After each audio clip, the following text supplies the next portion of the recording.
To help an autistic child thrive within the classroom among their typical peers, the most important thing that a teacher can do is, apart from educating themselves, they can educate their students.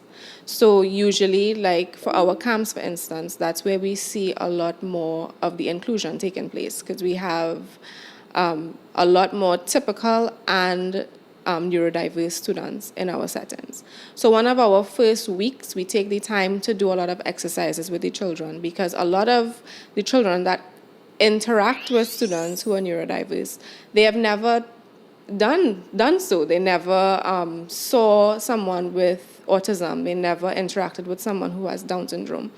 So it's really important for us to have that conversation first. So you have your conversation in a whole group setting with the student and find ways to make them feel welcomed and loved. So the first thing you'd want to do is create a safe and secure environment for that student with autism and help them as well as help their typical peers interact with them. Not treat them differently. And another thing that teachers can do is also use accommodations. So, you can have fidgets.